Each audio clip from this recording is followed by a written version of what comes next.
Hello, I hope all is well.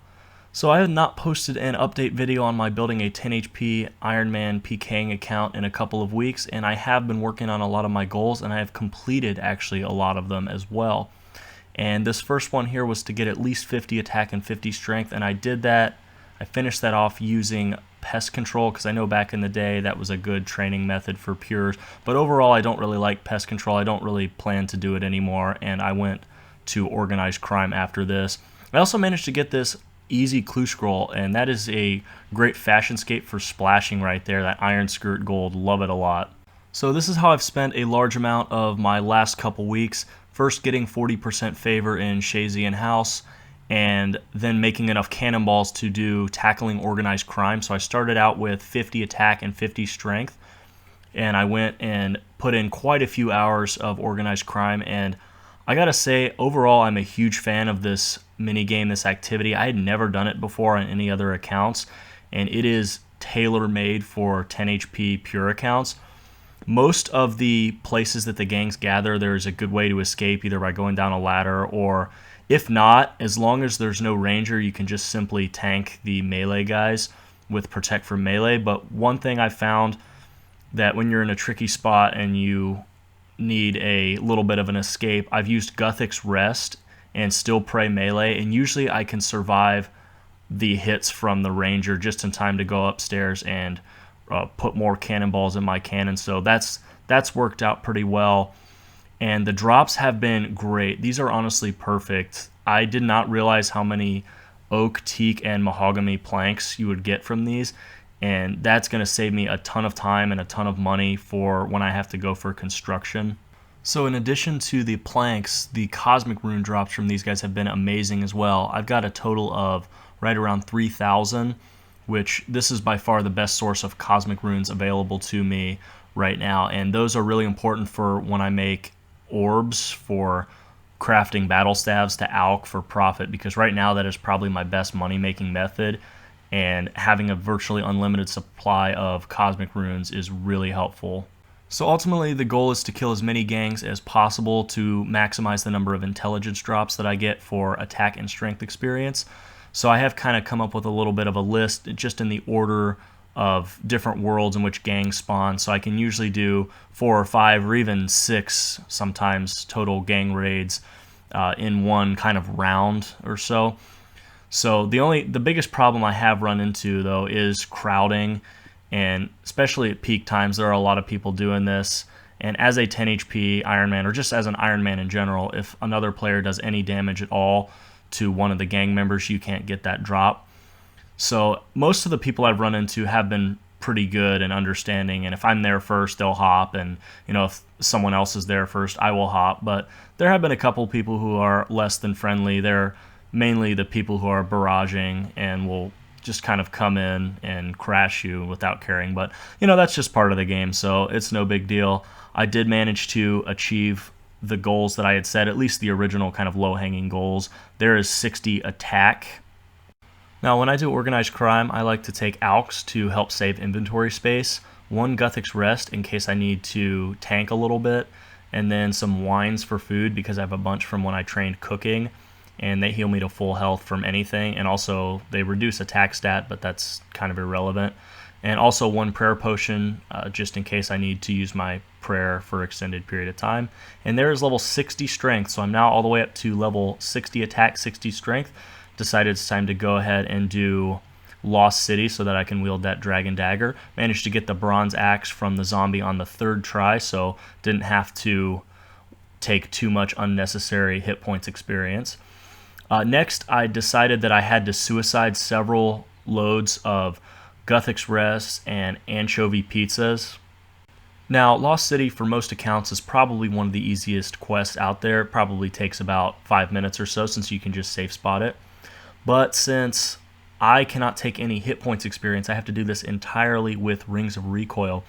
Now, to further complicate this situation, the Tree Spirit has a max hit of 10, meaning that every single time he hits me, I have to re-Guthix Rest my health back to at least 11, otherwise I run the risk of being one-shot. So that is why I had to suicide so many different loads of supplies.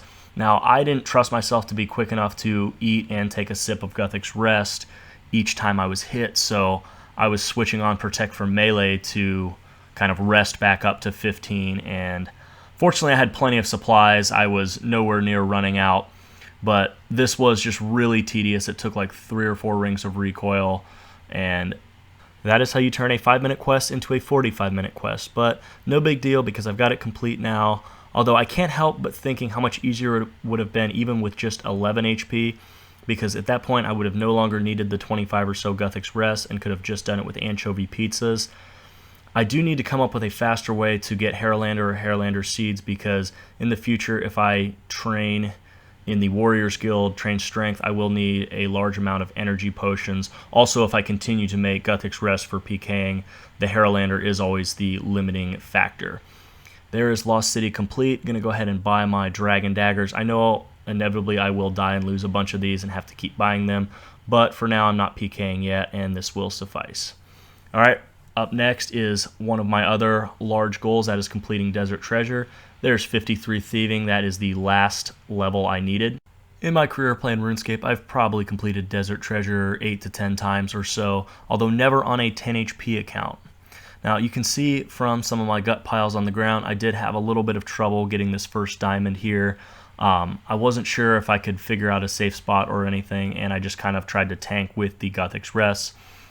Up next was the Smoke Diamond, and this was incredibly easy, like the easiest part of the quest for me, I would say. Just a matter of Protect from Melee, setting up my cannon, and well, hitting a bunch of zeros, but that's because I can't have a weapon, can't have that juicy adamant crossbow. I think soon I'm almost 61 range, so I'm going to try to maybe cannon some steel dragons, hopefully get some rune limbs, because I'm definitely high enough to fletch it. But there's the Shadow Diamond. That one was also fairly easy. The Ice Diamond I did struggle with a lot, but thanks to some help from Kemp's clan chat, I figured out the proper place to set up the cannon, and it was a breeze from there. So, alright, there is Desert Treasure completed. Unfortunately, only level 64 magic, so I have a long way to go before I can effectively use it. I wish there were a better way for me to obtain bulk nature runes for alching so that I could get that magic up a little quicker, but it is coming along, making plenty of earth battle staffs and alching them.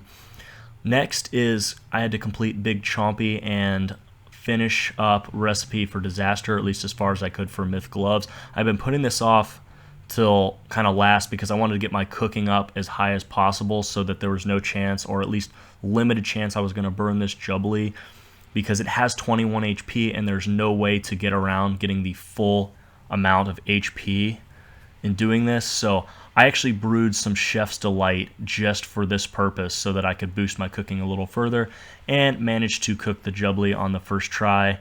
So there it is. I now have access to Myth Gloves, and I wanted to also do a little bit of money making. So one of my preferred money making methods right now, I've been training magic and making money at the same time, making earth battle staves.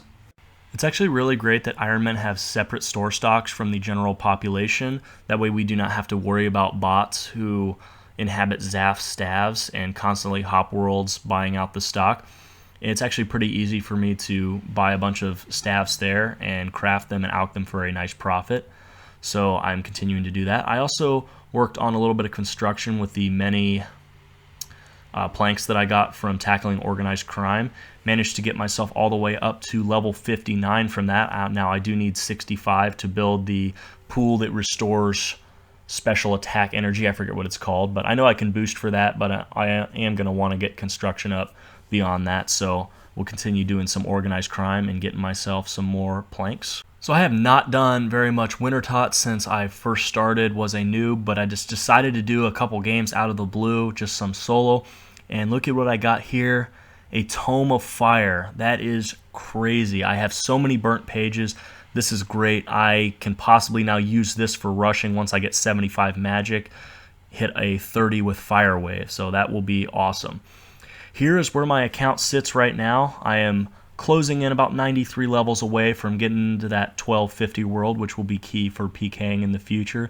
60 attack, 60 strength, and 60 range, so pretty well balanced there. Alright, that is going to do it for this video. Hopefully the PKing is not too far off in the future. I'm really looking forward to that. Thank you for watching this video. I hope you found it interesting, and I will see you next time.